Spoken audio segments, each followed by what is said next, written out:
Carrie. Carrie Fralino, Marlboro. Thank you. Joe? Is Joe online? No. Okay.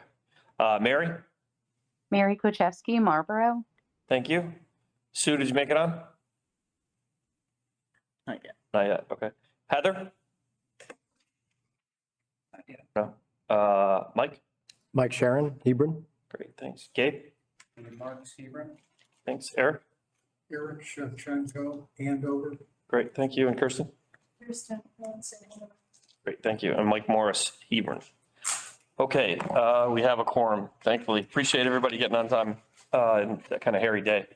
Let's go ahead and move on to the Pledge of Allegiance. I pledge allegiance to the flag of the United States of America and to the republic for which it stands, one nation, under God, indivisible, with liberty and justice for all. All right. Let's move on to item number 3, public comments. If you'll bear with me for a second. Hebron, Andover, and Marlboro community engagement and attendance at Board of Education public meetings is welcomed. The public comment segment of the meeting agenda is set aside so the Board of Education may receive public comments. Procedurally, public remarks will be limited to 3 minutes, and citizens will be asked to identify themselves.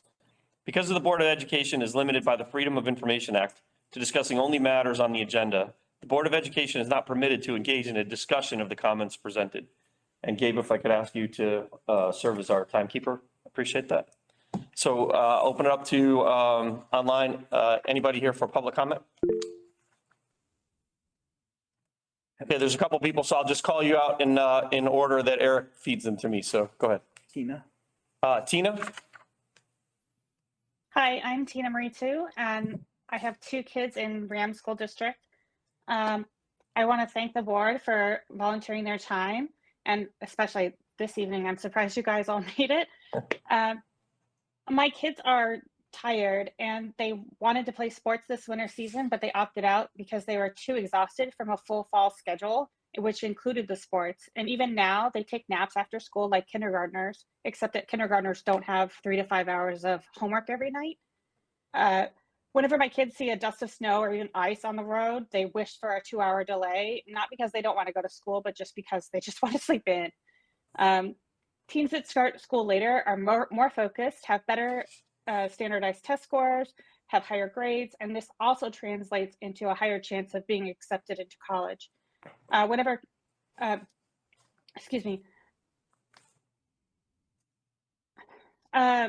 we know, continued lack of sleep translates into long-term health effects, and even an extra 30 minutes of sleep per day for the high schoolers has shown to make a big difference.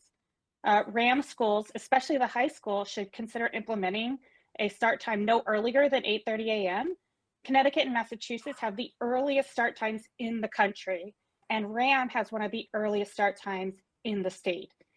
The Connecticut legislature is a joint committee on education is currently considering a bill that considers these later start times. California, Indiana, Maryland, New Jersey, Pennsylvania, and Utah have all passed laws that either mandate these later start times or have commissioned studies toward that goal. Along with Connecticut's bill, Massachusetts, New Jersey, New York, Texas, and the Virgin Islands have all have legislation pending towards this goal. I do offer 3 alternatives to our current start time. One is just simply switch the start time with the younger kids. Younger kids are prone to waking up earlier anyway, and you could do that so that you could still have the buses running on a good schedule. Alternatively, consider staggering the start time. So some students could start at first period, some people could start at second period, and then either have an optional 9th period, or those who wish to start later can have their study hall as their first period and then make up the time later. And then finally, just requires 7 periods a day. There's currently 8 periods for this for the high school, and it's my understanding that the high schoolers currently graduate with more credits than they need. So you could make this an option for the students who don't want this extra class. I have the links available and I'm happy to share, and thanks for listening. Thank you. Who's next, sir? Rachel. Rachel? Hi, can you hear me? Yes. I'm I just want to say hello to the RAM Board of Education. My name is Rachel Ladd. I'm a past graduate of RAM High School, and I just prepared a little something I wanted to read. I'm very concerned about our town's reaction to the noose incident at RAM High School, especially our town officials and various community members, including the unequal treatment between that incident and the possible hate crime, violent kidnapping in the center of Marlboro. Even though that did not occur on school premises, it still affects our students as it occurred within their community downtown Marlboro at 6 o'clock at night. Attached is my open letter to the RAM community about the noose incident at RAM High School. I've also attached a copy of the Hartford Courant's in-depth follow-up article of the September 2021 Marlboro Big Y kidnapping. Their article differs greatly from the subpar excuse of an article, the follow-up written by the River East News Bulletin that didn't go into detail on the condition of the victim, her physical injuries and mental well-being, and didn't even mention the word hate crime at all. I'm concerned with the inappropriate influence on the Region 8 school district by a few groups, including CODE, Hebron's Coalition on Diversity and Equity, the consultant group EMG, Rodney Alexander, former VP of the Willimantic chapter of the NAACP, etc. I'm concerned with the superintendent, Colin McNamara, and town manager, Andrew Tierney, and this Board of Ed, not only meeting with, but at least encouraging, believe some of you actively encouraging and complimenting blatantly racist individuals and or groups that promote racial supremacy, anti-white, social justice activists. CODE, Hebron's Coalition on Diversity and Equity, even broke their own rules by, as far as I know, of not investigating, reporting, responding to the alleged hate crime violence incident in Marlboro. Even the River East News Bulletin has sunk to new lows by disproportionately and with hugely differing enthusiasm / vigor, reporting on the noose incident and the Big Y kidnapping. Per their archives, 4 articles, large articles in the River East on the noose incident, 2 articles, 4 big articles on a single nonviolent incident by a single perpetrator who isn't even from Hebron, Andover, Marlboro, when we think the Black community is at risk. When we think someone from the white community is targeted for their race, for the Big Y possible hate crime that occurred on September 11th, 2021. We have 2 articles, one September 17th, 2021, and then a second small one, March 4th, 2022. On the community level, there were no anti-hate rallies organized by CODE or the NAACP for the Big Y incident. The NAACP is unfortunately promoting hate and has become an extremist organization. I can't believe that I'm even saying this. The NAACP, that they become this caricature of social or racial justice that they are today. But remember, folks, the Democratic Party used to be the party of slavery. So groups can change, people can change drastically over time. I was hoping to go in person, but I thought it was canceled in person. I printed off some other things that I can email the board. But that is it. Thank you for your time. Thank you. Eric, next. That's all. Is there anyone else? If you're wanting to give public comment, please raise your digital hand so we know. None? Okay, thank you. Move on to item number 4. So there's a couple things that we need to do here. At least I'd like to propose that we do here, just based on some timing as far as some changes that needed to happen to the agenda sort of last minute. So the first thing I would like to do is entertain a motion to eliminate 10.2, correct? Yes. Yes. So the possible dates for budget workshops. Again, I don't think we're at the point, We don't need them. we don't need, They've been determined, they've been shared with. right. So it's already gone out. It was just an item that should have come off the original draft and didn't. So at this point, I would entertain a motion to eliminate that item. 10.2. 10.2, which is the possible dates for budget workshop. Or 10 Mine says 10.2, review and discuss. Yeah, go ahead, please. So Oh, yeah, I see. So what happened is the agendas that were posted on the town websites, which are the posted agendas, had errors in them. So we need to adjust those ones. The ones that you received may not be erroneous. Okay. The ones that are publicly posted, unfortunately, have a couple of mistakes. So the public posting is the one that we're addressing. And I can Right. certainly show you what those errors are, but they're from a draft agenda, a working draft of an agenda. And unfortunately, when Jan went to post them, she grabbed the draft and put up the draft with some. So just a Yeah. clerical, simple error. So in the one that was posted, 10.2 reads possible dates for budget workshops.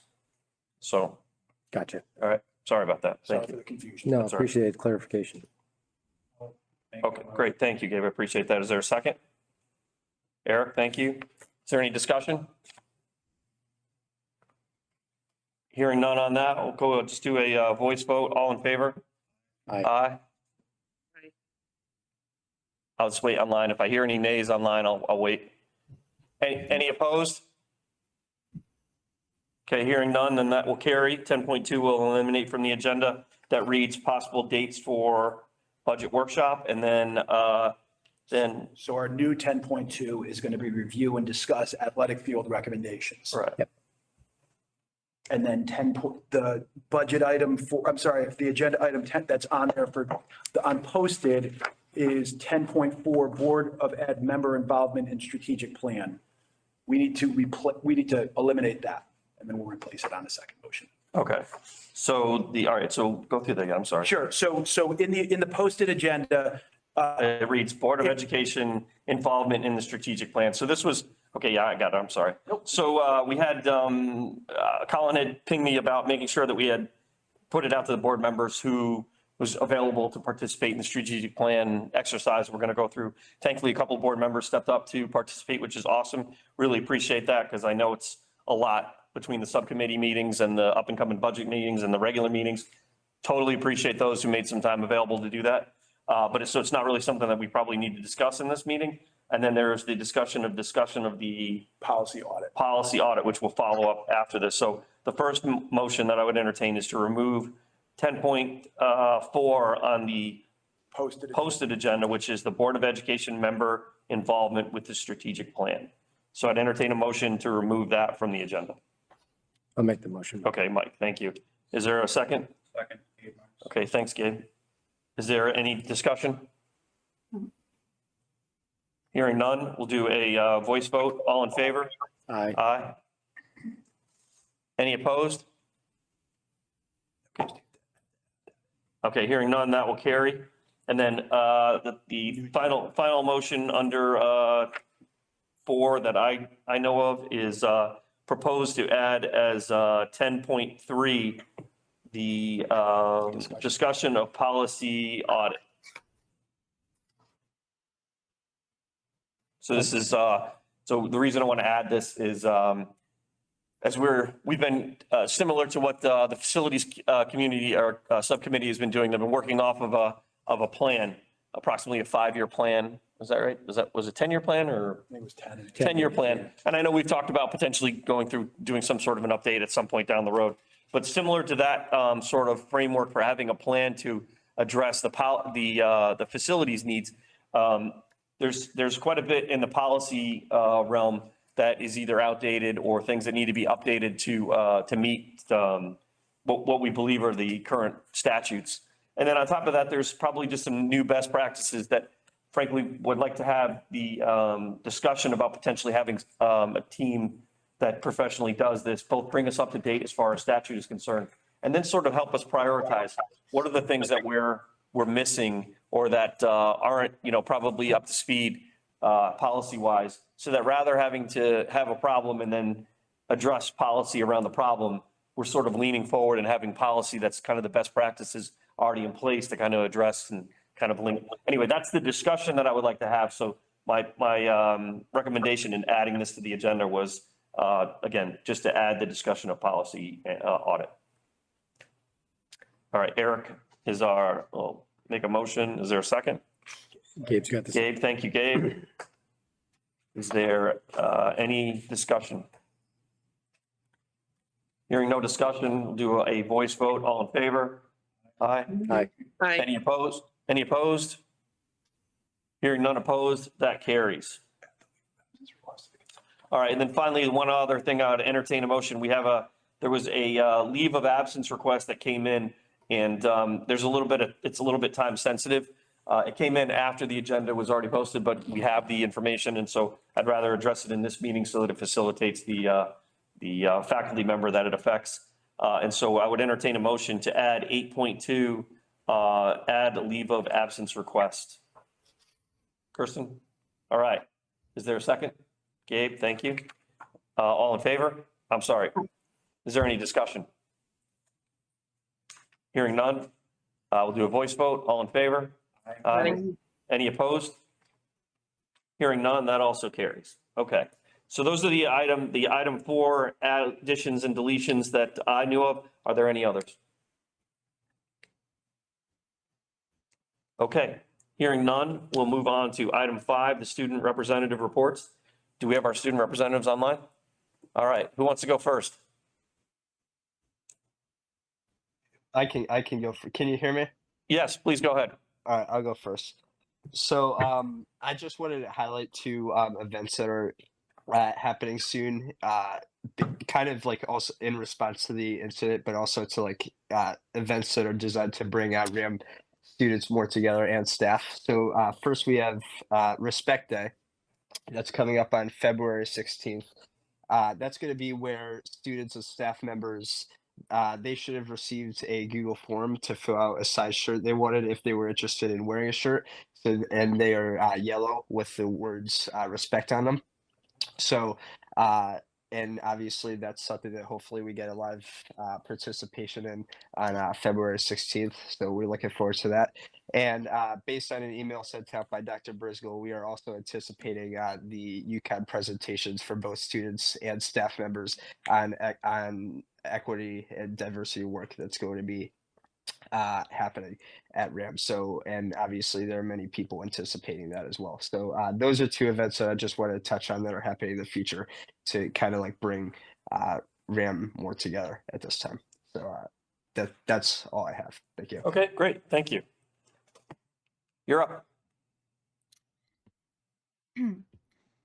So, I mentioned this last time, but midterms are happening. Well, tomorrow is the last day of them. Tomorrow we will have our period 6 midterm first, and then our makeups. So I think everyone's pretty excited about midterms being over. I know at least I am. Everyone seems kind of tired. But I think that they went better than people were expecting, to be honest. It was like a big change, but I think that people really did adapt. And the next thing is that the new semester is coming, which means some students might be starting some new classes, new electives. For example, for me, I'm starting developmental psychology. So that's something that's happening. And then, yeah, that's basically it. I was going to mention the Respect Day, but Rowan definitely covered that very well. You stole your thunder. Okay, great. Thank you very much. Okay, item 6, the Board of Ed Chair Report. So first I want to talk about a couple things that are going on that Mr. McNamara made me aware of, and I wanted to make sure we recognize. There's 3 RHAM high school student artists have been recognized as Connecticut Regional Arts Scholarship winners. And I apologize for their butchering any names. It's one of my weaknesses and a terrible character flaw. Janina Howard, Riley Sawyer, and Leah Butterfield. Their work will be included in a statewide art exhibit and held at the Hartford Art School. So it's great. Honestly, some of this stuff is the highlight of my day. We talk about budgets and problems and policies and everything, and it's awesome to just talk about students excelling at the school. So I really appreciate the feedback, and I'm glad we can, at any point we can take a time out just to recognize that all of what we're doing hopefully is contributing to actually getting done what we hope, which is kids doing great in school. The other thing that is interesting is that there's a RHAM graduate, a filmmaker, former student named Brandon Hall, who has apparently been chosen as a crew member for the Dear Moon mission, which is the first civilian trip planned to orbit the moon as early as 2023. So, wow. Okay, it's awesome. And hopefully he'll have a RAM Respect T-shirt, or I will talk very briefly about the fleeces in a moment. But anyway, so that's awesome, and that's really incredible accomplishment for a RAM grad. So that's great to hear. So I appreciate Rowan talking about the Respect Day and the T-shirts. I will also tell you that there are some awesome Respect fleeces going on in the school store. Ray made sure that I knew about them, and I bought one. And beyond the fact that it's cool and it's got the Respect on it, that's the best fleece I've ever owned. It is awesome. So if you're in the market for one, that's a great buy. The other thing I wanted to just talk about real quickly is that, we brought up the fact that we have midterms going on. And look, from a lot of different perspectives, these are, it's great and it's terrible and it's tiring and all. It's great from the perspective that it's just another sign that we're back to normal. We're back to usual. We're back to doing what students in high school do, which is take midterm exams, right? We got away from that because of COVID. It was really challenging to even just get across the, the basic learning objectives. And now we're back into kind of the full-fledged swing. And as much as midterms may be daunting and challenging, one of the things my daughter, who was a RAM grad, went on to college, and the feedback she gave was that there was not a lot of difference in her transition to college, in that she was prepared for those kind of exams, and she felt like RAM definitely set her up for success from that perspective. So that's a great thing. I know the kids are tired. My kids are tired. They certainly been studying. So that's a challenge for them, but kudos to them for getting ready, and hopefully everybody doing a great job. The other flip side of that is that exams take a lot to prepare for, and it's not just a couple of weeks beforehand. It's the entire preceding school presence up until that point. And so just want to say thank you to the teachers and the faculty and the staff and everybody that's done everything to prepare for the exams. And then unfortunately, they are going to have to go ahead and grade them too. So I know that takes a lot of time and a lot of energy and a lot of effort, and it's truly appreciated. So I want to make sure that we recognize that workload that's going on. Finally, the last thing I want to talk about really is something that I've discussed with the faculty and the staff at the very beginning of the school year at what is the kickoff? Convocation. At the convocation. And it's unfortunate we have to talk about it, but it's necessary. We pledged at the beginning of this year to make sure that we created a safe, secure environment for school. There's been a lot of behind the scenes effort on the administration's part to do lots of things to try and address security as proactively as humanly possible. And one of the things that I had talked about was that it's human to get complacent with security. It's human to think that it's, well, I'll just prop this door open for a second while I'm moving something in or I'm moving something out. We all do it. But what we need to be doing is making sure that we're looking out for each other and holding each other accountable and picking each other up when we get complacent. And unfortunately, there was a shooting in a Des Moines, Iowa school today.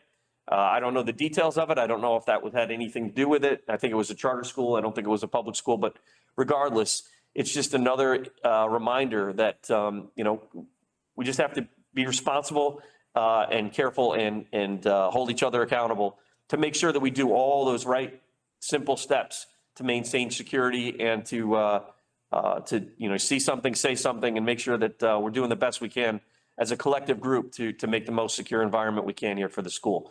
And so again, it's the complacency monster that gets out there and gets you. And we just can't let that happen. So just, anybody that's participating from the community, I'd appreciate you reminding your students. I know the administration will continue to remind the students. And then, parents, people that come and go, whether it's for, something after school or during school event, just reminding ourselves that we need to constantly be looking for those things that create a crack in our security here at the school. All right, that's all I have. I'll move on to item number 7, the report of the superintendent. Thank you very much, Chairman Moore. So I will warn those of you that might be interested in buying one of the Respect fleeces that while it is a phenomenally good fleece, it's very efficient in keeping your heat in, and it is the warmest fleece I've ever owned too. So I actually couldn't wear it to work the other day because I was sweating almost the moment I put it on. But it is a great thing. And I will really say that the Respect Days are really an outcome of kind of like a grassroots effort. It's not something that the administration put forward. It's not something that was really administratively driven. It was really a grassroots thing from teachers and staff within the district. And I think it's great because it really does match up with some of the things that we know we need to work on here in the district. And I just think it is fantastic, and I'm very much looking forward to it. And, students are going to have the opportunity to purchase a Respect t-shirt if they want to. We also recognize that, $10 is $10. And so if a student comes to school and provides a solid colored t-shirt, we're actually going to just do a quick screen printing and make t-shirts available with the logo, the RAM logo, and the Respect logo on it as well, which is great. So we appreciate the art department and their efforts and the teaching staff that's making that happen, because we do want to make sure that everybody's included in this, and it's a good thing.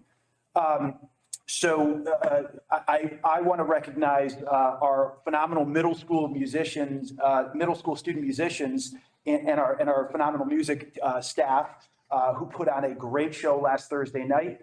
The evening started with Mrs. McKiernan leading our middle school chorus. They performed a variety of songs, which were excellent. And Mr. Robinson, our newest music teacher here in district, actually got to accompany the chorus by playing the guitar as they sang one of their songs, and a lot of soloists, and it was just a great event. The chorus was followed by Mrs. Verastro. She led the middle school jazz ensemble and then the middle school band, and performing several pieces as well. And as a former, my daughter was actively involved in the school band for as long as I can remember throughout her school experience. And I love to go to these shows and see the talent, as Mike talked about, the joy that brings, when you get to go and you see kind of like, this is what it's all about. That's what going to those performances are for me. It was just a great event. Speaking about the work that we're doing, the partnership that we've established with Joelle Murchison, just to kind of appraise the board of our progress. We're just trying to work on scheduling right now, and that's kind of where we are. We're working to identify some days for some focus groups, and we've got that day pinned down. We're just working to get the day where they're going to be coming in to do the student assemblies. But I anticipate that happening hopefully within the next few weeks. It's just a lot of moving parts when you're trying to schedule something of that magnitude, but we are making progress in the right direction, which is what I'm excited about. I also want to, speaking of performing arts, I also want to remind board members that we have our drama production of High School Musical is going to be coming up on February 10th and 11th. And I would highly encourage board members to come to see the show. Again, it's one of those things, that they put a lot of time, energy, and effort, and we have some super talented kids in the district, and I think you should come and see them showcase those talents. I would like to congratulate Max Zarnicki, a member of the RHAM indoor track team. Apparently he broke the school record for the 300-meter race recently at the Elm Street Invitational meet in New Haven on January 7th. He ran a time of 38.11 seconds and finished 4th overall in the event. I don't think I could move 10 feet in 38.11 seconds. So, I mean, that's an impressive thing for him to do that. And as I said, that's a school record that he broke. The team placed 6th overall in the meet, and they finishing ahead of 19 other schools that were in attendance at this invitational. So wow. Impressive outcome for our RHAM student athletes as well. And that concludes my report. All right. Okay, we'll move on to item number 8, the consent agenda. The 8.1 approval of the minutes from the December 19th, 2022 meeting, which is enclosure 8.1. At this point, I'd entertain a motion to approve the minutes from the December 19th meeting. I'll put a motion to approve the minutes from December 19th. Thank you, Carrie. You're welcome. Is there a second? I'll second. Thank you, Gabe. Any discussion? Hearing none, doing a voice vote. All in favor? Aye. Aye. Any opposed? Mike, it's Mary. I'm going to abstain, please. Okay, thank you.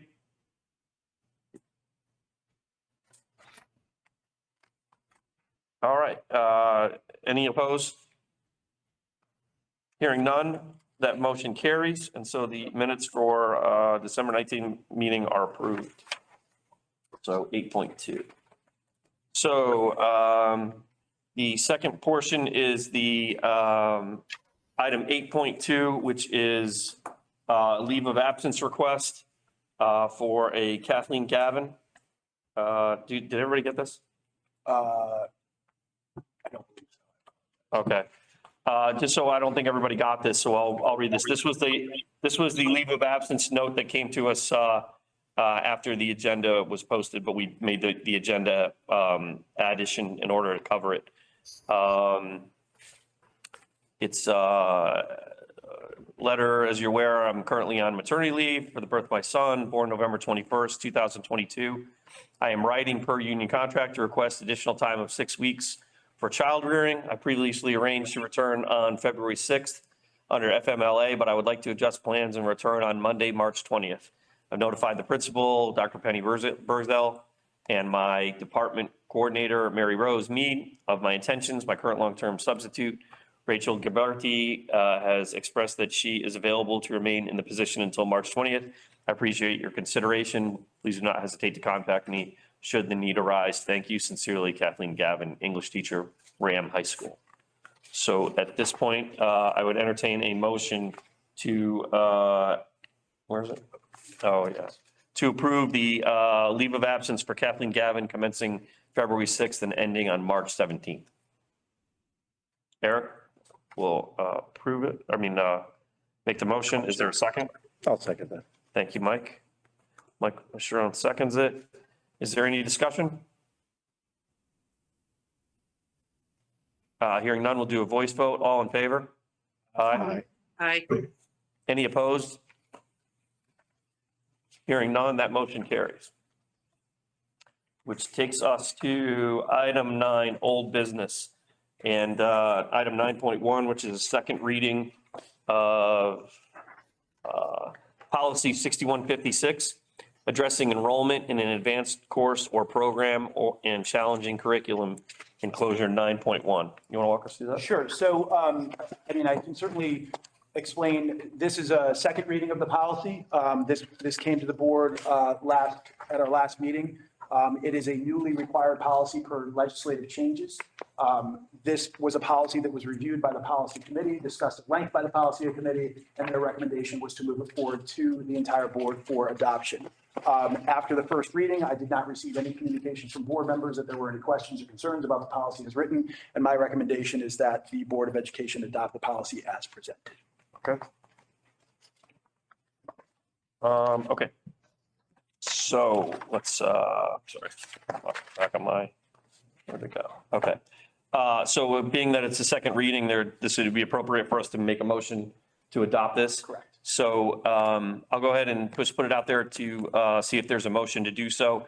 And then if there is, then we can talk if there's any discussion. Yes. Oh. Okay, Eric will make the motion to Okay. accept.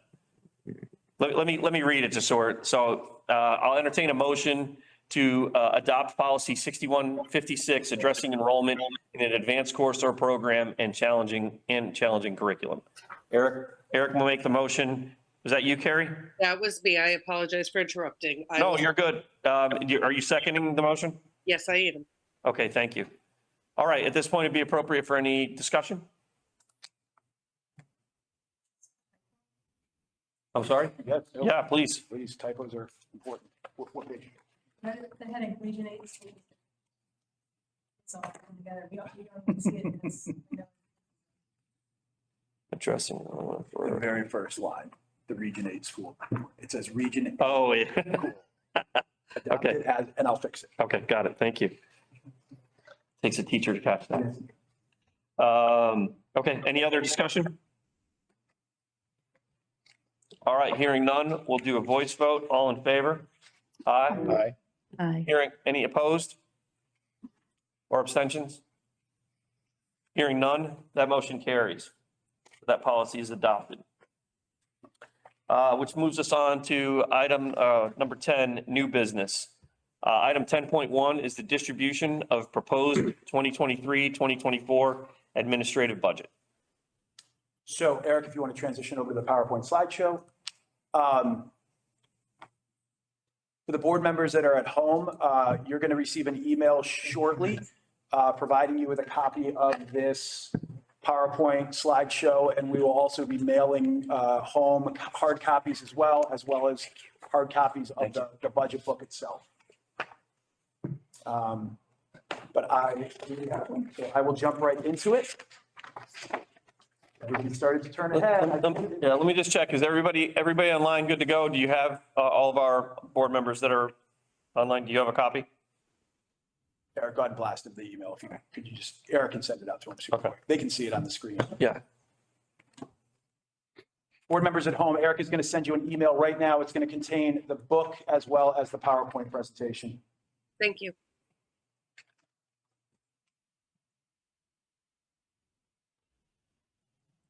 Do you want to send it to the board members who are not present? Yeah, because I'd like any copy anyway. Thanks, Eric. And to keep it simple.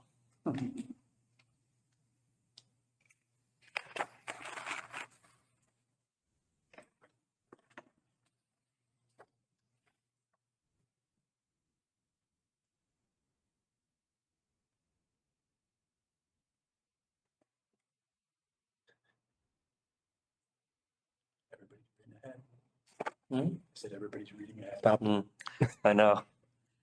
I can't resist. I Are you said to good? Eva, I said, as soon as I pass it out to them, they're going to be like the students are going to be looking I didn't know that wasn't allowed. at it. It ruins the surprise. Oh. They're going to unveil it. I don't want any surprises. I want no surprises in life anymore.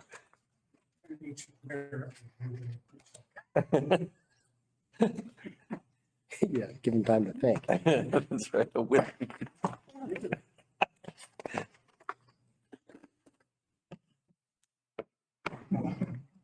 Did the email go out? I have not received Oh. it. It's He's working on it. coming All out. right, no worries. Thank you.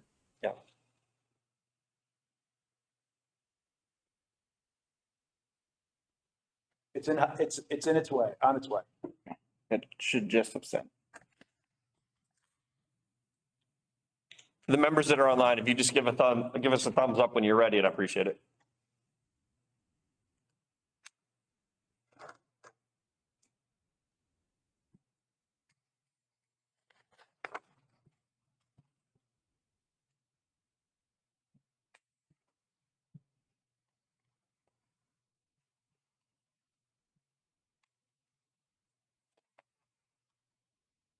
It just came through for me. Okay, Heather, you got Me it? too. I got it too. Carrie, okay. Mary, did you get it yet? Yep, I'm all set. Okay, and did you join us? I don't think he was on. No, okay. All right, so go ahead, Colin, thanks. All right. So in accordance with Regional School District 8 Board of Education Policy 3110, I am pleased to present the proposed budget for the 2023-2024 fiscal year, which supports the mission and vision of the district and aligns with the commitments identified in the district's current strategic plan. The proposed budget for 2023-2024 is $31,717,448 and represents an overall budget increase of 4.76. 488. My apologies. This amount is a combination of a net operating budget of $31,187,803 and a capital budget of $529,645. Several factors have contributed to the proposed budget, which I will highlight through my presentation. This chart shows the distribution of operating budget by object category. As you can see, all object categories have increased with the exception of tuition costs, which have decreased by just over 13%. Other significant budget drivers include, but are not limited to, the following items: anticipated decreases in revenue, a state mandated HVAC review, increased custodial supplies, increased diesel fuel costs, technology, hardware and software, and finally, equipment. Again, your PowerPoint provides a lot more details about those budget drivers with regards to increases, as well as the dollar amounts. The budget does reflect some savings for next year. In the area of special education, costs associated with tuition and purchased and professional services has decreased. Electricity costs are also decreasing because the district is locked into a fixed rate agreement through December 2024. This chart shows the distribution of the proposed budget by the percentage of each object category in relation to the total budget. As you can see, 69% of the proposed operating budget is allocated to employees' salaries and benefits. These are fixed costs associated with staffing our schools. The increases associated with personnel include health insurance costs and contractual salary increases. The district participates in an insurance consortium, and the rate for next year is currently at a 3% increase. This could change as we move through the budget process. The district has also made a concentrated effort over the past several years to ensure that salaries and benefits for employees are competitive. Salary increases for the different bargaining groups are fair and less than current inflation costs. As you can see from this chart of adopted budgets from the past 8 years, the district has a demonstrated history of fiscal responsibility.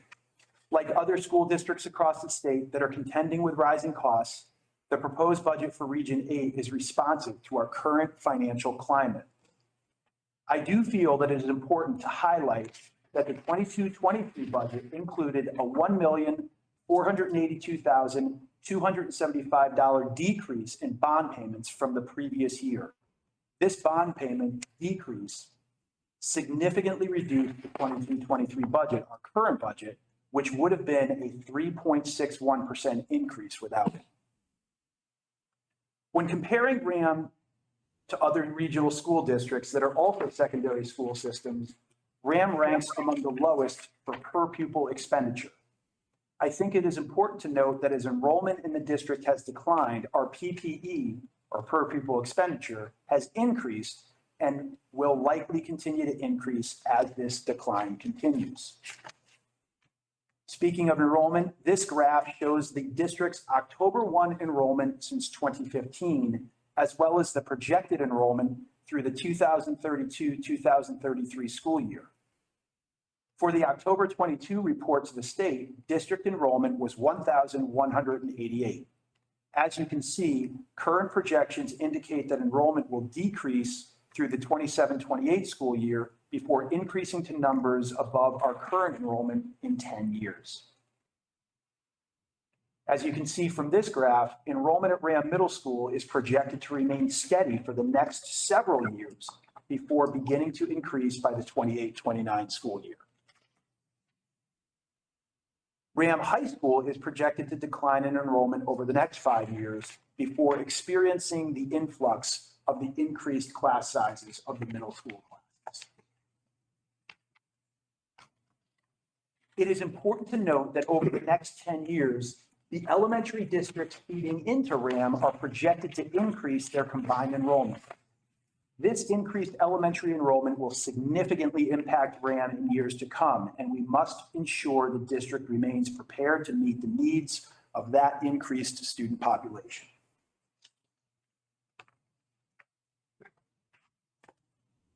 Next year's budget includes a new teaching position that will focus on instructional practices and coordination of curriculum revision and development. Having a full-time staff member focused on improving instructional practices and ensuring the district's curriculum is current and aligned with state and national standards is imperative to maintaining rigorous and well-rounded academic offerings. This would be a full-time teaching position that works closely with teachers as well as the district administration in supporting the improvement of instructional practices through a coaching model. The position will also work closely with teachers, department coordinators, and administration on curriculum development and revision. A stipend would be associated with a position similar to what is paid to department coordinators for taking on additional work and responsibilities. Factoring other staff reductions, this position would essentially be FTE neutral.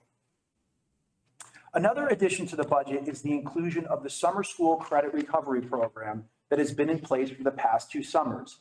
It has been a very successful program that has enabled students to recover credit loss and advance academically during the COVID-19 pandemic. It will continue to be valuable for RHAM students who may be impacted by the new state-required credit increase for graduation. With the conclusion of ESSER funds, the cost associated with continuing to run this program has been added to the operating budget. Also added to the operating budget is the LPN for the high school and middle school. This position currently exists, but has been grant funded for the past 2 years. The LPN supports the health offices of both schools and has also reduced the need for acquiring a substitute nurse when a school's registered nurse is absent. The budget for next year also includes the reduction of 2 part-time positions that have been vacant during the current school year. The first is the district-wide instructional technology coach. The individual who previously held this position was hired to be the library media specialist for the start of the current school year. It was not necessary to replace the position as he continues to support staff with technology integration as the library media specialist. The position has not been included in the 23-24 budget. The other reduction is the 0.5 FTE family consumer science teacher position that was included in the 22-23 budget. This position was not able to be filled due to a lack of qualified applicants. While I understand there was a desire to reinstate this position during last year's budget process, the position has not been included for next year's budget, as it is anticipated that the position would again not be able to be filled. As the buildings and grounds continue to age, it is important that we plan for the ongoing upkeep of the district facilities, as well as address the numerous capital projects that need attention to ensure that students, faculty, and the community have a safe and accessible facility for years to come. The funds proposed for this year's capital budget represent a small percentage of the current needs identified. The prioritized items requested for the 23-24 school year as recommended by the Board of Education Facilities Subcommittee. The prioritized list and the associated costs were also reviewed and discussed in a joint meeting between the Facilities and Finance subcommittees. They include projects such as chimney restoration, repairs to sidewalks and curbing, and sealing cracks in the parking lots. The capital project also includes funds to have a building evaluation report completed to update the capital plan. The last evaluation was conducted in 2015. The proposed budget presented reflects the efforts of district and school administration, department coordinators, and staff to put forward a responsible budget that maintains the high-quality educational component programming and facilities that the RHAM community has come to expect while meeting the social and emotional needs of students. It is the result of several months of collaboration between school and district administrators, department coordinators, and staff, and it is intended to provide Board of Education members and the general public with a clear understanding of the district's programs and priorities. The administration and staff of Regional School District 8 are grateful for the support that the Board of Education and the communities of Hebron, Andover, and Marlborough provide to RHAM to help our students, to help ensure our students are receiving high-quality education, which prepares them to make meaningful contributions to society. The board is scheduled to meet on April 3rd to adopt the 2023-2024 budget, and I look forward to working with board members until then at our budget workshops to review the proposed budget and provide more information. In the presentation. Okay. I'll just open up to the board. I mean, we're going to go through this in depth, but if there's any discussion or questions, anything that you wanted to, please go ahead. Starting to discuss. Yeah, sure. Okay. If we could go back to page number 3 and just look at the various categories here. So salaries are up 3.11. It was my understanding that the teacher's contract has a cost of living adjustment in it. And does this reflect that? It does, along with, whatever other raises there would be within the system. Sure. So for teachers specifically, they have what's called a general wage increase, which is, I believe, for next year, a 1.5% increase for teachers that are at top step. Teachers that are not at top step, their step increase are not going to be a 1.5% increase. So there's step, and that percentage can vary in between steps. But the 3.11% increase is inclusive of all salaries, all bargaining units. So administration, non-certified, nurses, teachers. And it would include both step increases and cost. Correct. Got it. That seems quite reasonable. An employee, just going down the list. Employee benefits, in part, that would be insurance, which has been a really good deal for us in recent years, and even the 3% is better than a lot of private citizens are experiencing now. So is that kind of the lion's share of what employee benefits would be, or is that one of a number of components? How does that go? I'm going to say this, and you can tell me, hopefully I'm not saying this wrong. I would say lion's share is yes, but there are other components associated with insurance benefits that are not just health. But I would say the substantial part of the insurance benefits are through employee health care benefits, correct? Okay, got it. Wow, I see, I got it right. Okay. Yeah, and our towns bucked into the same system, so they're gonna be seeing that 3% as well. Correct. And as I alluded to briefly, if you don't mind, as I alluded to briefly during the presentation, Eva and I participated in an insurance consortium meeting on Thursday morning with the entire insurance consortium. Prior to Thursday morning, it was 5%. We said it. And so as you can imagine, when it changed from a 5% to a 3%, it set us into a whirlwind of activity because we essentially had to take the budget books that were 95% done and go back and redo all the numbers associated with it. So I think that the health insurance costs addition from last year to this year, the 3% reflects $73,000, I believe, is the number. Now, that number could go down as the insurance consortium continues to get together over the next couple of months prior to the budget being set. A decision of the consortium could be, well, maybe we'll lower it to 2, maybe we'll hold it at 3. It's an unknown. They watch claim trends and they watch claim trends and then keep an eye on the reserve. And if things look good, the decision could be made that we reduce the healthcare percentage even more. Again, it was the consortium's ultimate decision. We have a voice in that. Eva and I have a voice in that, but it was the decision of the consortium collectively to reduce it from 5 to 3 on Thursday. And we'll watch. And so now we're at purchase services, which would be like contracting, having work done, that would be purchase services. And so with this, is the 6.31, is that inflation related or is that additional services? Go ahead. One of them is an unfunded mandate that to have HVAC tested. I'm not even sure the word tested is correct. So it's an unfunded mandate that we have to have all the HVAC units, vents, everything associated, nuts and bolts through the whole system every 5 years moving forward. Next year being the first year. Next year being the first year, having a report, a huge report. Was it like a safety audit or something like that? Something like that. And so it's supposed to come to the board. We're supposed to report on it at the board meeting, and then we're supposed to check off our to-do list of what needs to be fixed and repaired from that. All right. That's $107,000. So that's like sort of an audit of the system.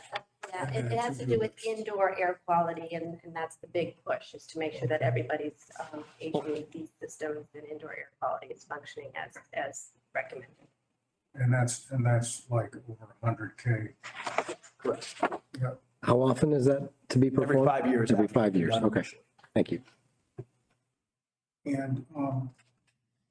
And so that would mean it would be like going up maybe 175K. Aside from that just like additional cost of doing business, or is that other? So when we present you with your books, The details will be in there. Okay. you can double check what percentages went up or dollar amounts went up higher. Yeah.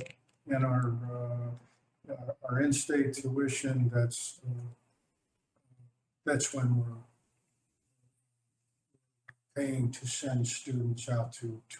It's outplacements, it's BOAG tuition and magnet school. And that would include, would that include Your special ed? Yeah. Got it. That's your biggest driving factor is your special ed students. Sure, absolutely. And then is supplies, is that an inflation-related item? Both? Yeah, so there's a lot of inflationary and supply chain issue related items in there. Your diesel fuel is in there because it's a 600. Okay. Yeah.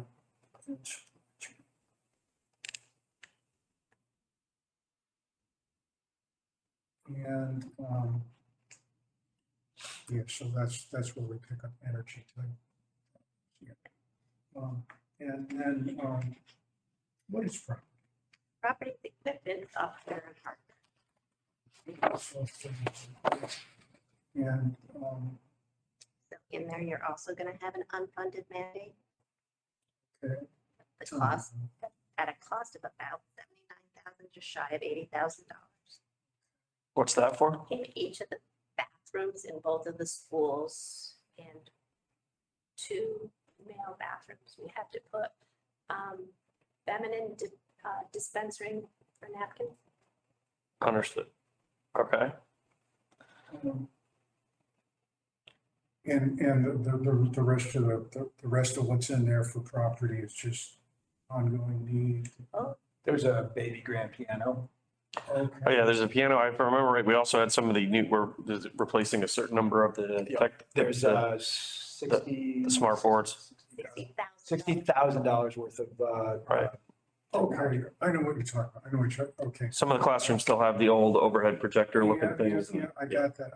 I had that confused in my mind thinking that was capital, but that's part of the administrative budget. So that's the piano, that's the projectors and the smart Well, boards. it's really, all you're going to that. replace it with that. So instead of the whiteboards that used to be smart boards that you can touch, now it's that black. That black thing there. I think I saw we're replacing the auditorium projector or something like that. Yeah, no, I But I got feel it. that No, one's I capital. under. Oh, That's that- capital. okay. Yeah. Okay. And then other is, So that's where your dues and fees come in. That's where your lease payments, finance payments come in. and just to. Taking too much time. Just as a general statement on overall budgets, one of the things that is commonly done is a budget scrub. And basically what you do as a job. And that can be done a million different ways. One of the ways is to look at the various line items in the budget and say, did we spend this money this fiscal year? And then if we didn't spend it this fiscal year on this line item, did we spend it last fiscal year on the line item? And then try to make some judgment as to whether that line item is either fully funded or partially funded or not funded at all. So Eva, if I could ask you, that's just part of what you review as just part of your job. Okay. And the reason that I ask that is that method that I just described is sometimes used by the towns where, there's trim down has to happen, and that's one way to get there. So if that type of question comes up, I want to be able to say, yeah, we do that. Okay, so the increases that we have in here are the increases, or the, I'm separating in my mind now. We had capital, which we'll talk about, but we have capital-like stuff that's in the regular budget. And the capital-like stuff that's in the regular budget, that's your piano, that's your projector, and gradually fixing up these things that are analogous to storage and all of that stuff, which we discussed at the previous meeting. Okay, so if we ended up with our feet to the fire on this, you know, those are the types of things that we might be discussing.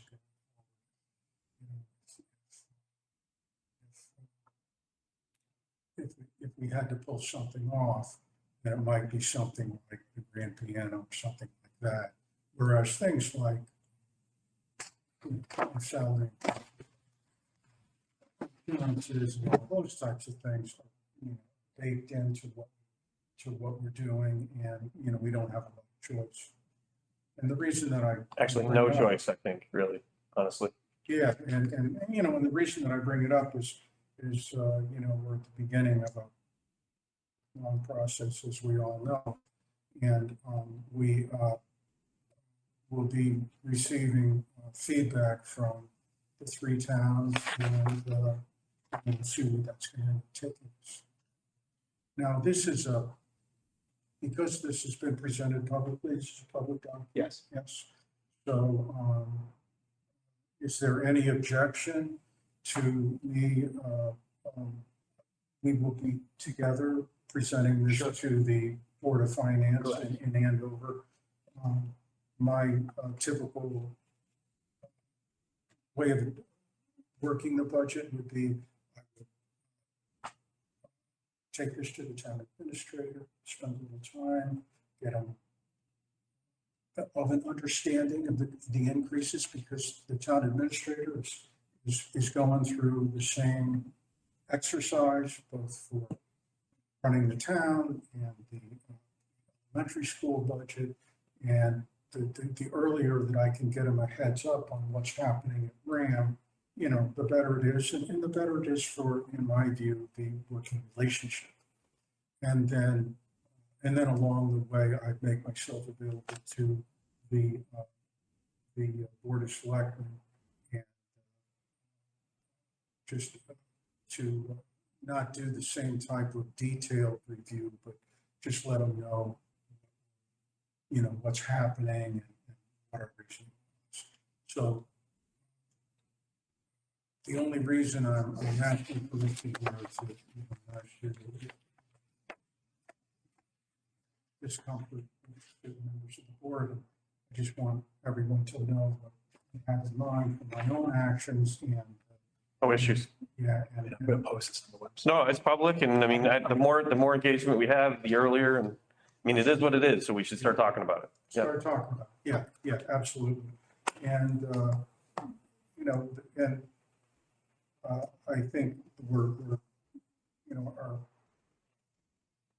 I think what we got here is generally explainable, but will be painful to the towns, because whatever increases we're having with energy and so on, they're experiencing the same thing. Yeah, I agree. Well, thank you for Yeah.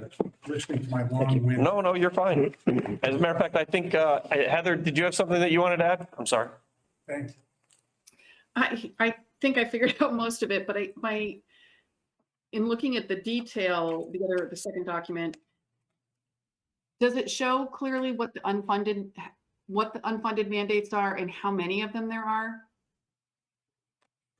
So there's two that I would consider to be significant budget drivers. It's the $107,000 approximately for the HVAC Yeah. audit, and approximately $79,000 for the dispensing machines.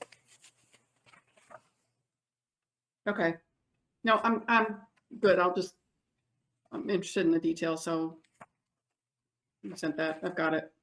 Just, I'm glad you brought that up, Heather. And just, since we have a couple of new board members through this budget process, I thought maybe we'd just take a quick second just to talk through what do we have in front of us? Because I know the first time I went through this, I kind of just went along with the flow because I didn't really know exactly how it was going to work. So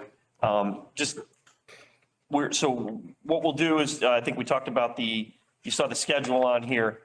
There'll be a couple of, I think we have 3 scheduled and a 4th if necessary, presentations.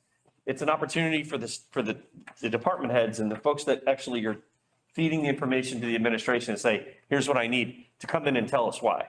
So it gives us as board members an opportunity to be able to answer community questions, answer people, questions to the various boards of selectmen and the boards of finance, the finance chairs, to be able to communicate exactly when we say, here's the budget, well, where's that going?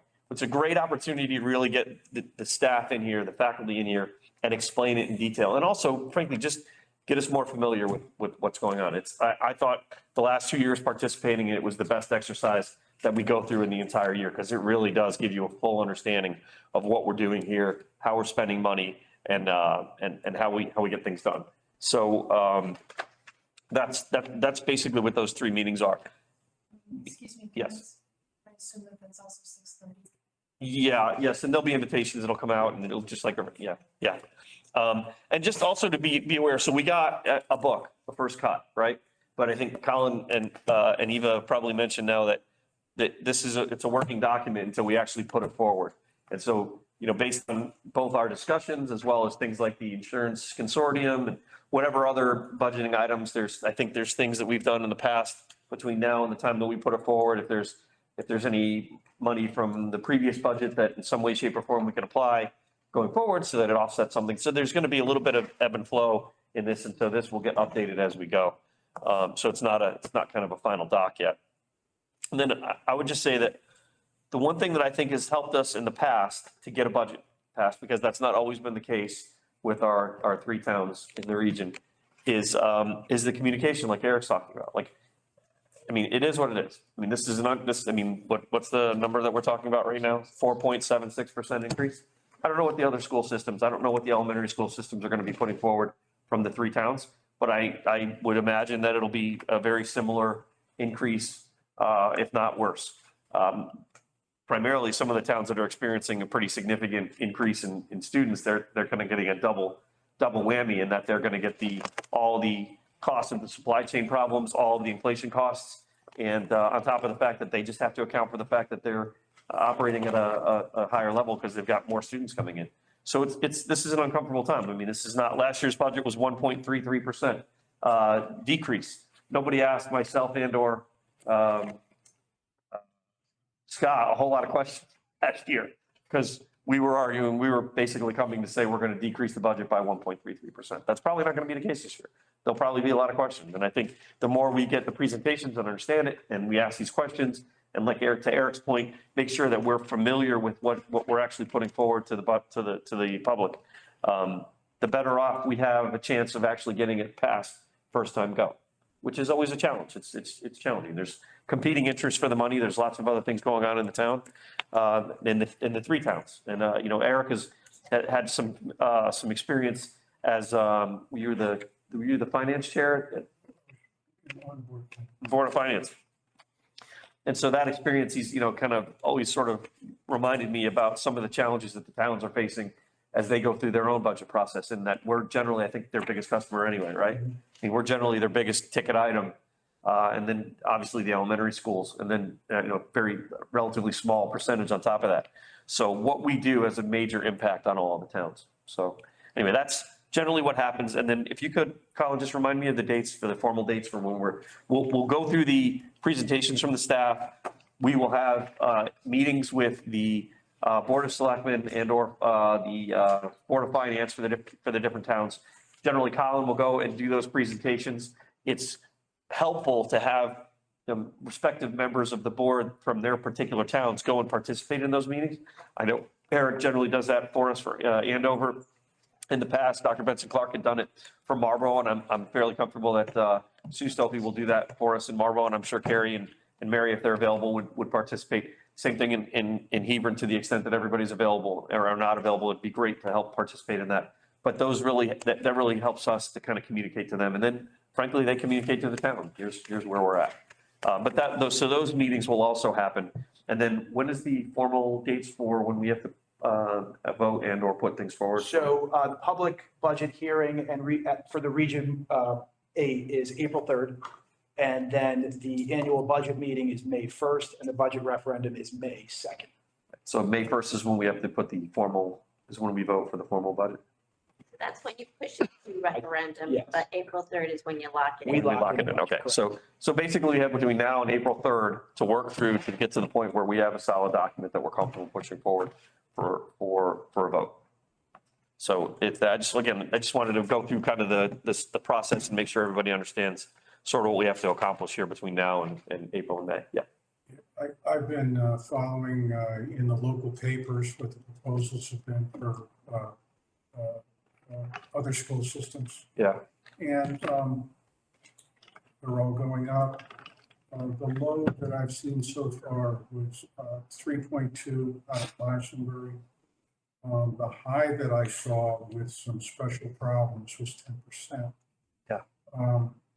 So but that's a little bit of an outlier. So, we're sort of in there, maybe we're a little bit higher than the average that I've seen. If it were a normal budget year, it would be considered outrageous. But with the inflationary position that we're in, I think we're kind of in the mix. I don't know if I'm not sure if I'm sure I agree with outrageous, only than that from the perspective that the lion's share of it is 3 point some% is fixed increase every year, basically. It's plus or minus 3% in that where the benefits and the salary. So pretty much every year, minus some sort of a 1.4 million decrease in a bond payment, we're basically going to be eating about a 3.1 increase. Well, there was a slide on that. And so that's slide number 9. Is that the historical? Yeah, and so it looks like if I were to just do a mental average here, it's more like 2. Okay, that's fair. That's fair. And actually, we were actually, Colin and I were discussing this. So I think one of the things that in my mind, I was thinking, to your point, there's about a 2 point, if we're going by averages, somewhere in there, plus or minus 2% increase that we're going to see as the cost of doing business, whether we have teachers moving up in steps or benefits increase, whatever. It's pretty much something we're going to see. And in my mind, one of the things that I'm hoping as we go through this process is that we can understand that, whatever's sort of sticking out on top of that is really more driven by whether it's unfunded mandates or it's supply chain costs or it's inflationary costs. I'm not sure that when we talked about anything else that was an addition to the budget, I think other than an FTE, which is actually FTE neutral because we're really just appropriating 2 pieces of an FTE that was never filled. And then where is that slide where we talked about, the drivers? No. Where's the one with the?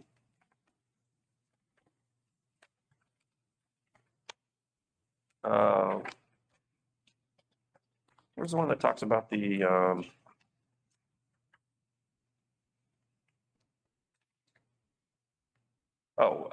program and positional changes. So I guess what I'm saying is that you're right. There are things on the budget. We talked about, it's not so much driven by people, but it is driven by the fact that we do have a few things on there that we talked about that are annual improvements that we're talking about. So when we're talking about the smart boards and things like that, there's some of that mixed in there, but I think what we're going to find is that on top of that 2% of just the cost of doing business is not much of that 2% that's in addition is things that we're heaping on to the fact that it's just frankly a poor economic situation right now.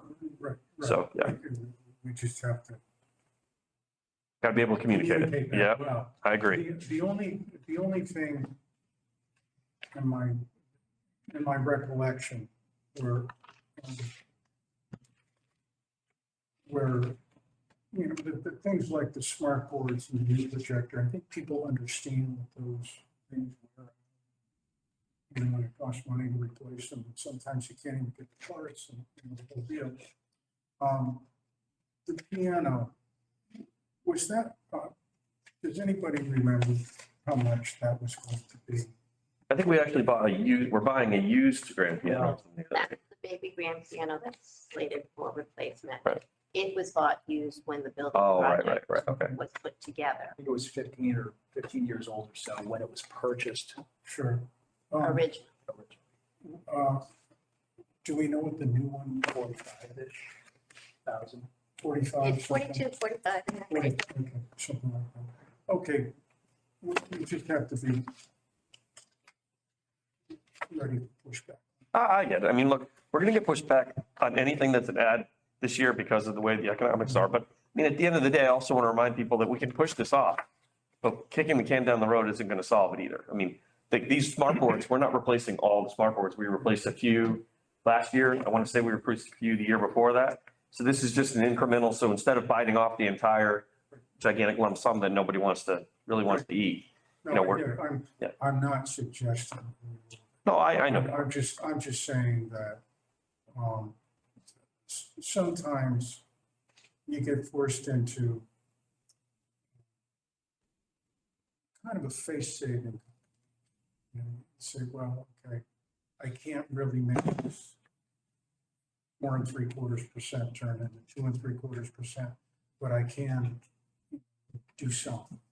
And, you know, we talked about that a little bit with the capital, which is, our capital is not outrageous at all. We did put in a couple little things that, which came to shove, could have possibly be pushed out. And sometimes it's not even exactly like a dollar amount thing. It just, sometimes, you know, if you have, and what I'm thinking of is if the budget got, generally we want to show a little bit of compromise somewhere. And of course, that would be a big discussion for the whole group. All right. But, you know, just when I'm looking at this, I could say, well, there might be pushback on this area, that area. And we just have to be ready to listen. Understood. Is there any other comments on this first initial look? I have a question. Yes, sir. I'm trying to reconcile what's in the presentation versus what's in the packet. And I'm looking at the request of 31,722, but over here I'm seeing 31,717. That's the gross operating budget. That, I was getting to that. Yep. Where is capital in here? It's not. Okay. So this is, That's your gross operating budget. And then we net it out with revenue. And our Okay. revenue's decreasing this year. So if you look at the budget book, the last page of this budget book, but not that. the next last page. Nope, so the page in front of the pink or salmon color. Okay. I was told it was salmon, it's not. So, this way. Page 56. Page 56. Okay. So you start with your gross, Mhm. and it's really a 4.06 increase. Got it. Then you come down with the revenue. The revenue is a decrease this year. Okay. So because our special ed, high-cost special ed is decreasing, our excess cost reimbursement is also decreasing. Okay. So that's what, so we have to make up some of that. So we go up to the 4.76. Then your capital is the next, and then your bottom line's down there. Perfect. That's what I was looking for. I want to reconcile the operating delta from last year to this year because it gives some perspective, right?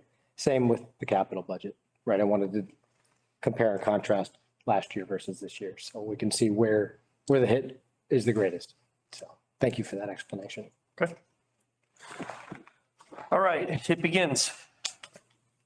All right, if there's no other discussion on that, we'll move on to 10.2, which is to review and discuss the athletic field recommendations. Want me to go? Yeah. All right, I'll do it. All right, so we had a combined facilities and finance subcommittee meeting where we talked about the options on the table for repair, replacement of the athletic fields and the running track. The contractor that we've been working with, Tom Irwin Advisors, has provided us with a few different options. Some of them are quite extensive and involve a full replacement of the surfaces. It's a complete rehab. Alternative to that, there's some lower cost options where it's really a refresh of those surfaces. But in addition to that, one of the most important things that they identified was a perimeter drain around the comp field, which would enable us to not only continue to maintain the comp field, but it would also serve as a form of protection to additional damage to the track itself. And so those options are listed on top. Does everybody online have this as well? It's It's up on the screen. All right, perfect. So we've got 4 primary locations to address as part of the field reconciliation. The comp field, the track, which are both covered under that first entry, first row. Then we've got the 316 field, north and south. And then in addition to that, we also had the baseball field. So in working closely with the athletic director, Dan Trudeau, he helped us prioritize what areas were most critical to his organization, basically. Where does he see the greatest amount of damage, the greatest amount of use? And so his assistance allowed us to identify those locations that would really benefit the entire school, really. So we looked at it. We know that we're coming into a difficult budgetary year. We knew that we had, and Eva, I'm going to look at you, I think $595K, if I remember correctly, that was allocated from unspent 21-22 budget.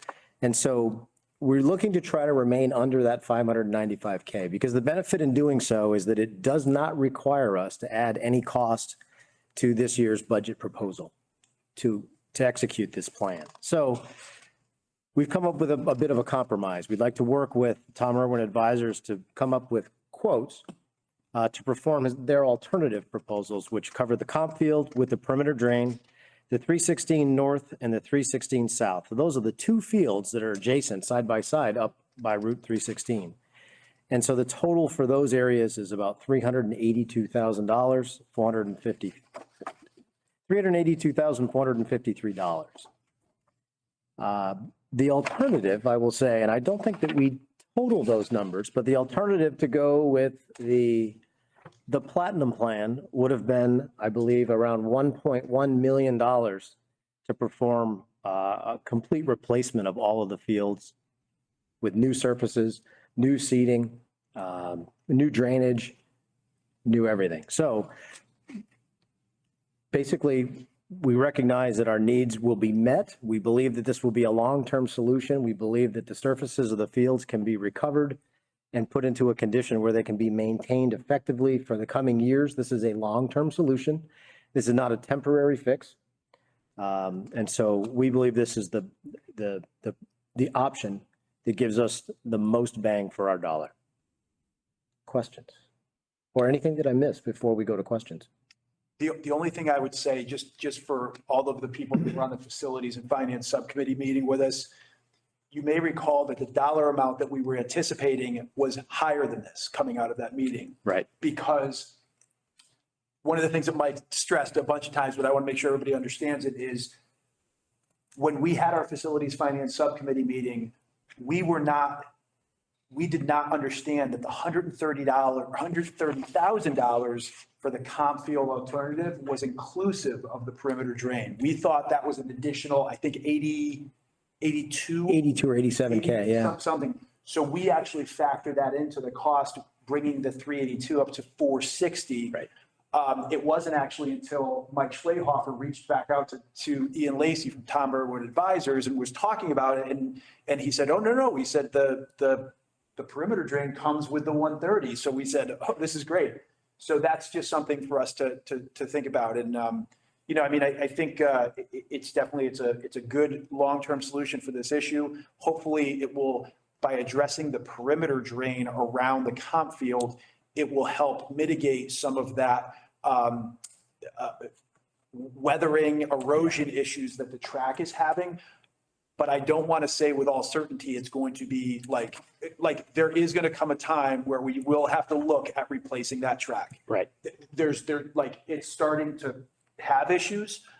They are, we can live with them at this point, for lack of a better term, but that is going to be something, and I can't tell you when the life of that will come back, and we might have to have that conversation at another time. Right. Is there any warranty or guarantees that come along with this work? They indicate that their warranty is their oversight. And by ensuring that the job is done properly the first time, that it will achieve success. But at the same time, they do also state that because we are planting, we're overseeding in many cases, and we're performing this phrase mowing and a number of other treatments, there is the risk that, disease could strike. I get that. Other things like that. I understand that. So the other thing too, which we didn't talk about within the context of this initial cost, is there's ongoing maintenance that would need to be included as far as a price, but that's something that we're budgeting for on an annual basis anyways. How we approach that ongoing maintenance might be different after the work is being done, but there is an associated cost with each one of these solutions for ongoing maintenance, anywhere in the range of, $10,000 to $15,000, $5,000 to $15,000, depending on the field that we're talking about. So that's kind of maybe not the insurance, but that's the cost of doing business. If you're make the initial investment to continue making investments in it, so that we don't find ourselves where we were a few years ago. I'd actually hope we maybe see a little bit of a savings in some of that maintenance, given that we're not fighting to fix things that are in bad shape. Right. I mean, it may not be true, but. I was going to say, being that we're a combined 7 through 12 school, there's certain chemicals that you cannot put down. So I think we're always trying to get ahead of those. Right. Yeah. Yep.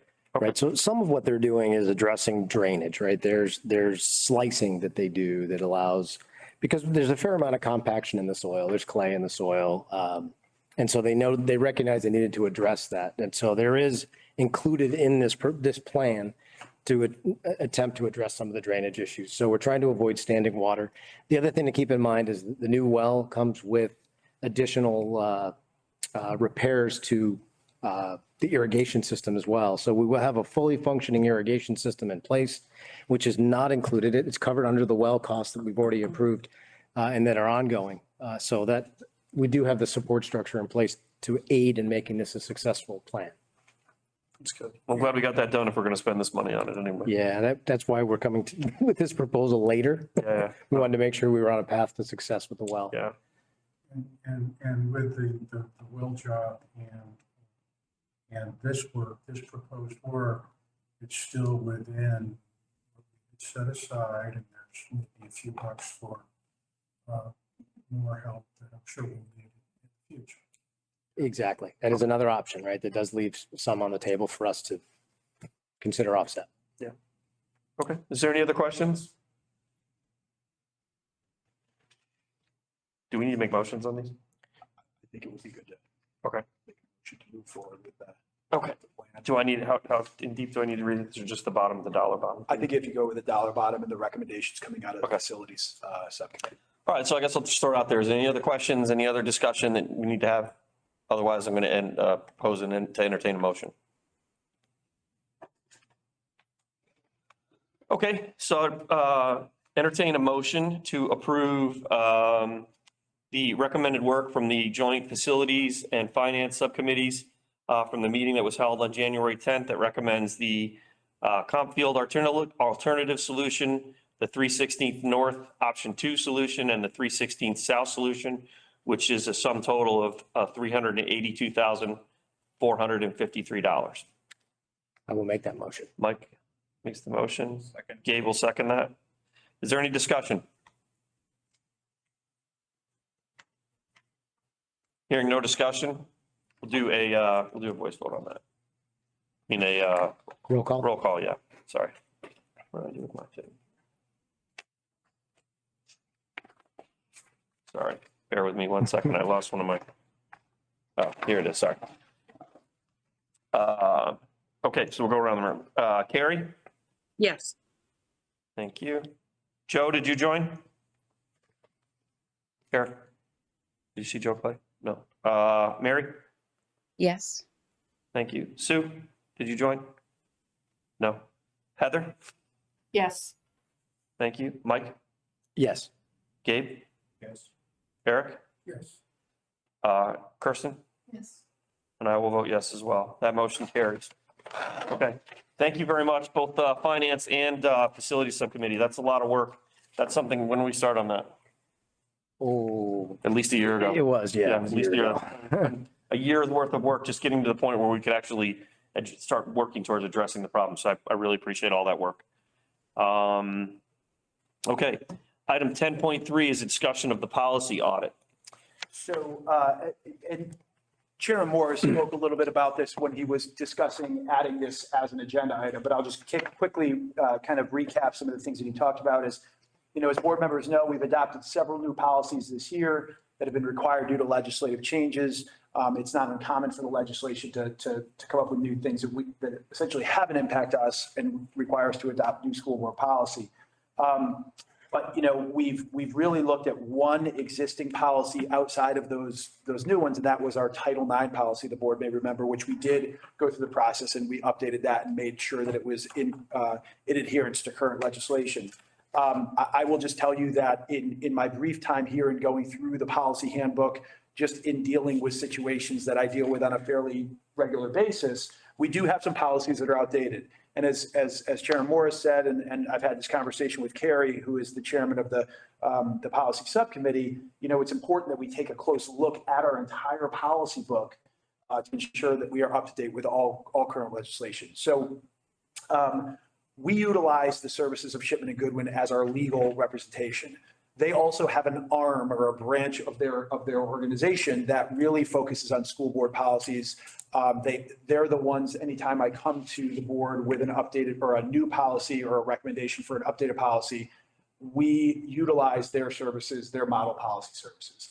And one of the things that they do, their attorneys do, is they will take the task of really doing this audit and then making recommendations for what changes we should be making to policies that we have currently in our policy handbook. I had a brief communication with one of the attorneys who kind of does this work, and she took a glance at our policy book and is estimating approximately 15 to 20 hours of time would be required to complete this audit. And the audit would include the attorney going through each of our policy series to make a general recommendation for each policy, and also identify different policies that should take a priority for updating or adopting as well. And I definitely think it's a task that is important and worthwhile investment. We do have adequate funding in our legal budget. Even I talked today briefly about this. It wouldn't require a transfer. This is legal fees that we would be incurring. And we do have adequate funding to cover the costs associated with this project. So we could move forward with the project, like I said, without having to do any board transfers or any board action. It doesn't require a board vote. It's underneath the bid limit. And again, I just simply wanted to bring this to the board's attention. Chair Morris and I and Carrie and I had a conversation about it, and we can certainly take any questions that the board members may have about it.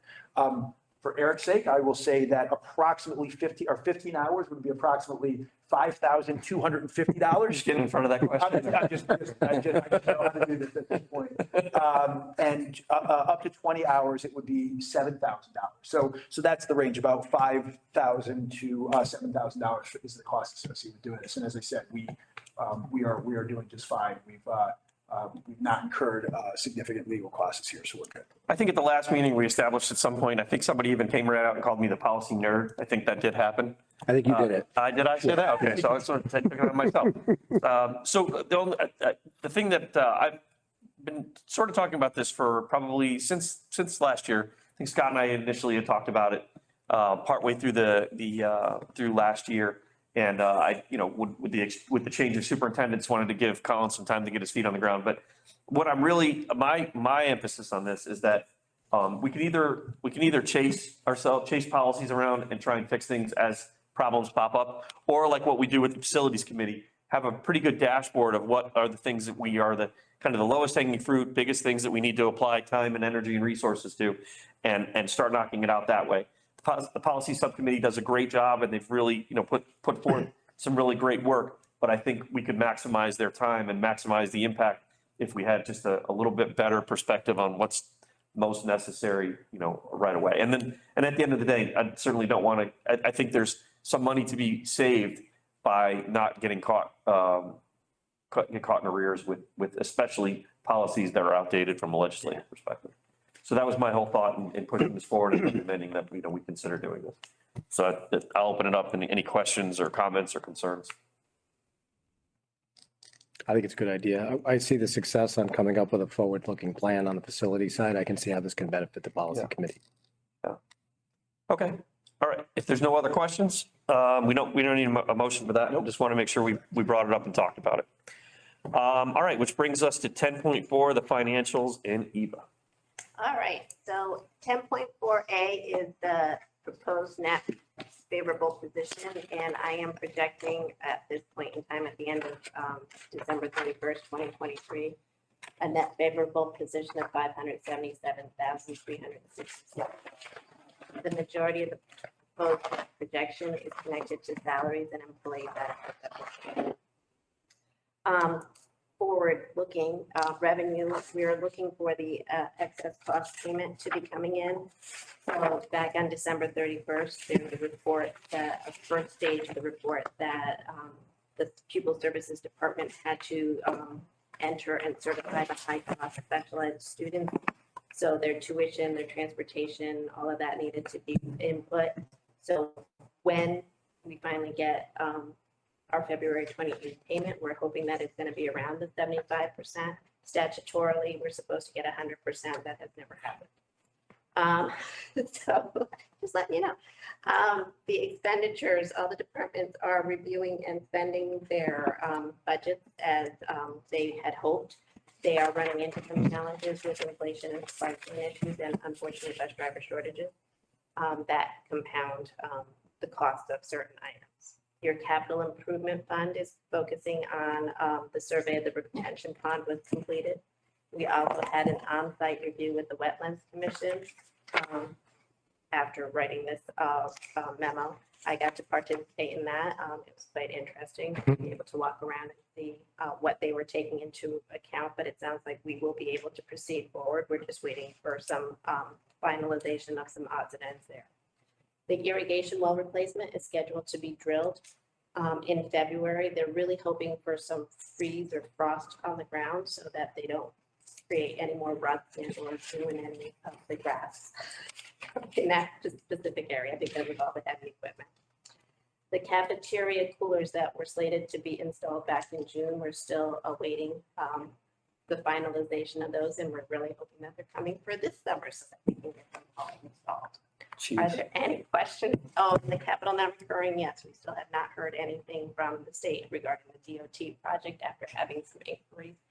We were hopeful, but still no conclusion there yet. So any questions?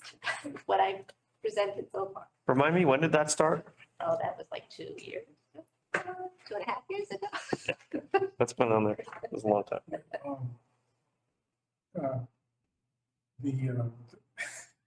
A related item, slow response from the state. The bridge on the road that I live on in Leandro goes over the Hot River, and it collapsed maybe 2 years ago.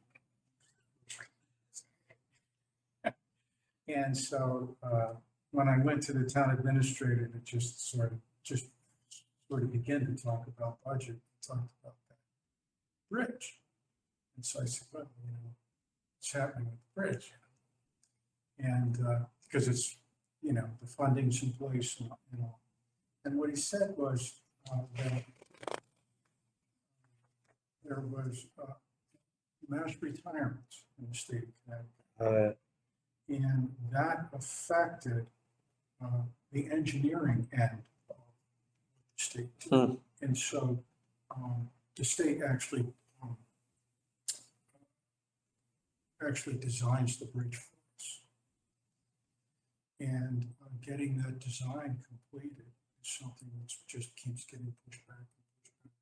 So I'm not surprised to see that the state is, slow. So the person assigned to this task is actually retired. Yeah. And the email that I read basically said, he's still on for another year. And I'm like, that's sad, you can't leave. Yeah. He's probably not done happy as a contractor for a No. year though. Yeah. Well, yeah. Yeah. But Okay. hearing no questions on the financial or the expenditure and revenue report, we'll move on to food service, which is 10.4B. So I feel like this is very old news now because as of January 25th, which is what, Wednesday, Thursday, there might be, well, the state of Connecticut has a group called End Hunger. End Hunger is trying to come up with funding for free meals for the rest of this school year and starting next school year. And so we're supposed to know or have a plan in place by January 25th if this comes to fruition. So as previously reported, our smart funds ended on January 10th and we started charging folks for their meals again on January 11th. We had a shortfall in the smart funds because again, everything was based on estimates. So the district will have to cover $4,064.55 worth of the non-covered meals from the smart funds, which Mr. McNamara and myself was discussing doing a revision with the ESSER funding that we have to cover that. So hopefully the January 25th will provide some kind of news, but I'm assuming it'll be moving forward and not backwards. So, because otherwise the state is going to cause huge concerns and confusion for everybody. So as of December 31st, the food service program currently had another gain of $3,028.16 for this fiscal year. I covered the smart fund and our supply grant that we have received is basically already, they've used up all the funds because of course, the amount of food that we buy and the costs associated with it. Are there any questions on food service as I present? No, I'm glad we didn't leave any money on the table on that. Right. Okay, so hearing none on that, we'll move over to student activity and student activity balances to the bank. The ledger is here for your review. Are there any questions on student activity that you may have? Nope. Okay, the SIP account. So the SIP account, as for the month of November, we reinvested 1,200. Did not change. It must be December, sorry. That was a typo on my part. I didn't change the word. Was $1,223.05 was reinvested. Nope, that is the correct dollar amount. So in the month of December, we saw another increase of $1,223. So, and I also included the historic rates for the month of December since it changes on a daily basis so that you can see the progression. And for the most part, it ebbed and flowed a bit, but it ended strong with a daily rate of 4.71%. So are there any questions on the SIP account? Okay, so hearing none, I am moving on to transfers. The transfers are, as per policy, I need to bring the transfers periodically to the board for approval. There's 26 transfers in this request, totaling $351,720.90. Let's see, there are items for that deal with inflationary costs, supply chain issues, unanticipated costs due to timing of the time that our budget is finalized and or other people's budgets are finalized that we have to now try to come up with the funding for. In addition, we had shortage of custodial services, so we had to require the services of to help a temp service company to help us. And so we hired and we actually hired their folks to work for us. And then the personnel, normal personnel budget, and then a VOAG based on enrollment. So this will require board action. Can you just talk through the bigger ticket ones? I know you kind of went through it real quick, but just like the 75,000. So we actually had an unanticipated student that came in.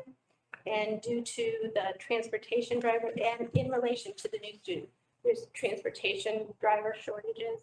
So we basically call different companies and say, hey, can you accommodate our needs for students? And they say, nope, we go to the next company, and the next company that we go to might be higher than we've been paying or working with East Don on. But it's just a matter of trying to fit and accommodate the students with whatever company can basically, But this isn't bus costs. These are, is this, so they're vans, so van drivers. okay, got it. Okay, what about the 40,000?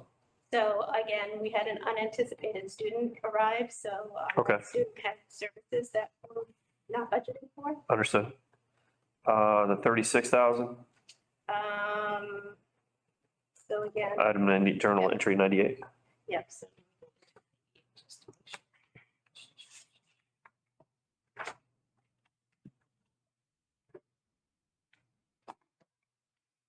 So basically, we were moving money around to help cover, again, we were taking money from summer school transportation because we didn't have as much in summer school, throwing money into, not throwing, placing money into general supplies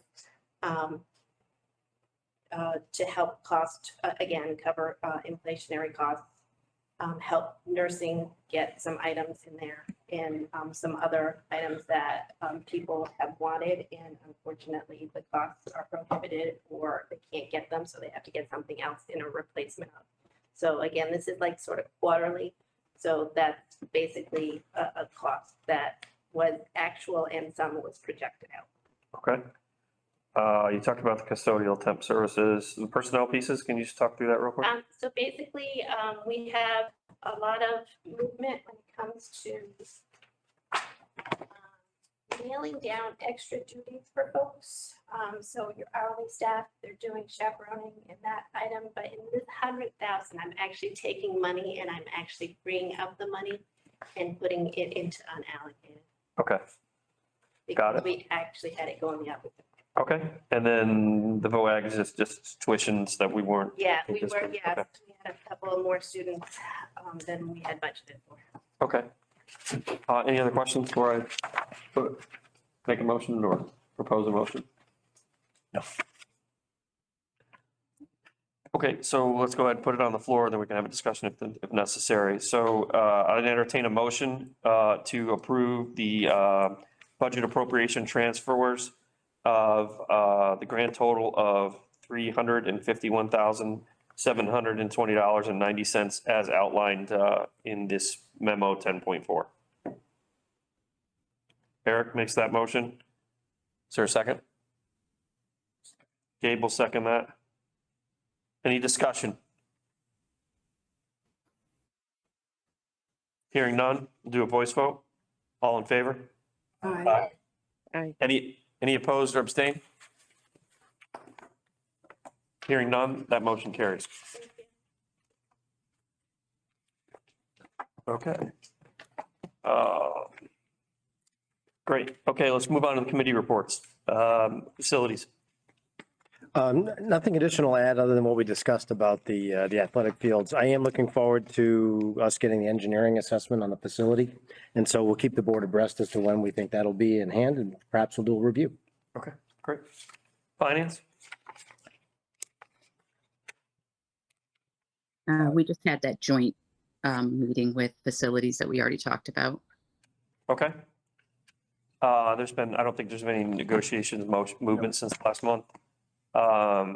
Policy? Just I'm sorry, go ahead. On negotiations, there's the administration contract signed off.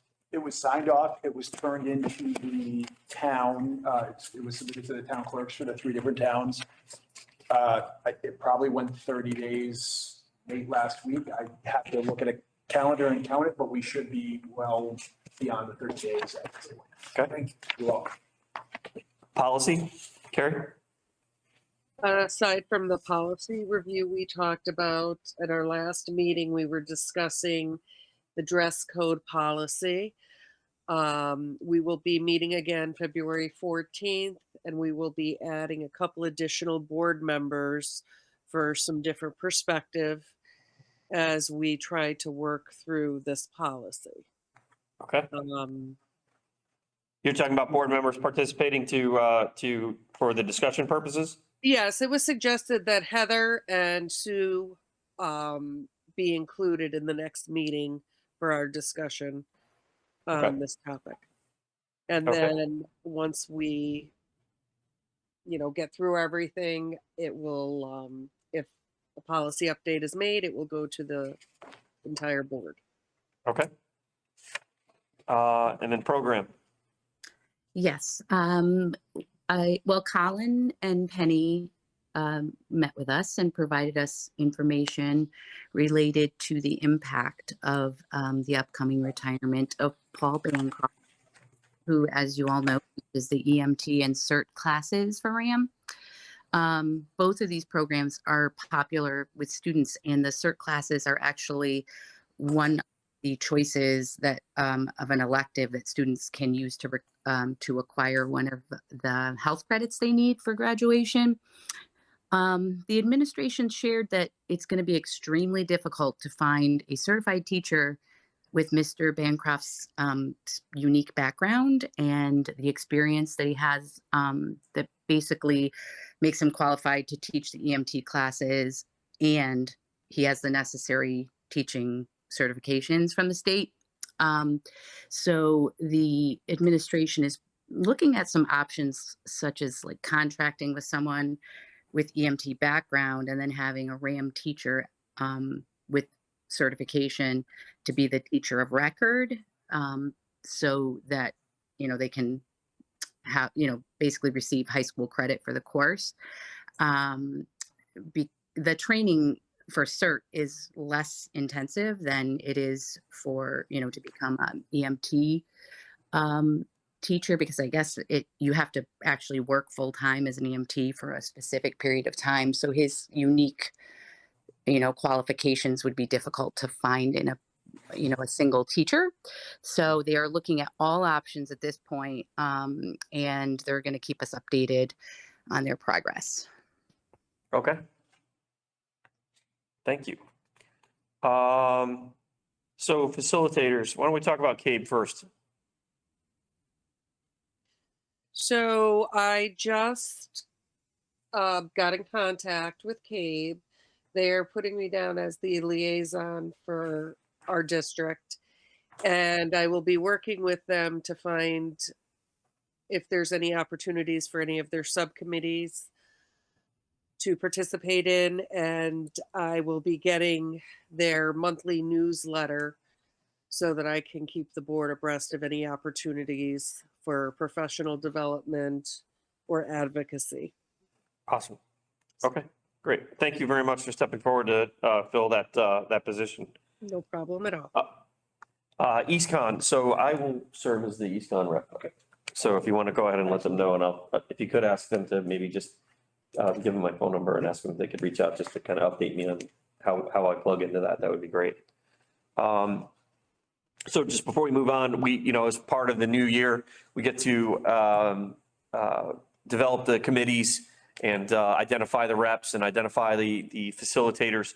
And I just want to thank all the board members for jumping in to participate. I mean, one of the things I thought was really great was that, frankly, pretty much everybody wanted to stick to a certain extent on the same committees that they've been on. And honestly, I think it takes a year, there's like a training year to actually get on board to a subcommittee and figure out what's going on. And so I'm really excited about this year being that I think everybody's been in place long enough and there's been some experience that's there that you can really kind of, I think this second year will be a pretty strong year for productivity from each of the subcommittees. And so I really appreciate everybody jumping in and volunteering to participate in those different committees. And then, like I said, Carrie jumping in to fill the vacant CABE representative piece. And Sue, since she serves in the Marlboro board anyway, agreed to just be kind of a liaison to that board as necessary. So really appreciate all your effort on that. And again, it's exciting to see that there's going to be a little bit of continuity going from one year to the next. And hopefully that'll be productive for the subcommittees. All right. So that brings us to item 12, which is public comment. And again, if you'll bear with me. Hebron, Andover, and Marlboro community engagement and attendance at Board of Education public meetings is welcome. The public comment segment of the meeting agenda is set aside so the Board of Education may receive public comments. Procedurally, public remarks will be limited to 3 minutes and citizens will be asked to identify themselves. Because the Board of Education is limited by the Freedom of Information Act in discussing only matters on the agenda, the Board of Education is not permitted to engage in a discussion of the comments presented. So at this time, is there anybody that would like to provide public comment? If you do, if you could raise your digital hand, that would be helpful. Anybody here? All right, looks like nobody. So if you can't raise your digital hand, if you want to just speak out, that's fine too. I want to make sure I'm not ignoring anybody. All right, hearing none, we'll move on to item 13, which are the informational items, calendar of events. Colin, any input on that? Yeah, so we've got a high school grade 8 parent night coming up on February 9th, which is just an opportunity for the parents to come and learn about high school and learn about program of studies and the transition into high school for their 8th graders. As I mentioned earlier, we do have a drama production of a high school musical. So come out and see that on the 10th or the 11th. And the other thing that I'll mention, and I will send out an email inviting board members to this formally, but we do have our early graduation ceremony for students who have acquired enough credits midway through the school year to actually exit at the completion of the first semester. That graduation ceremony is going to be February 23rd at 2:30.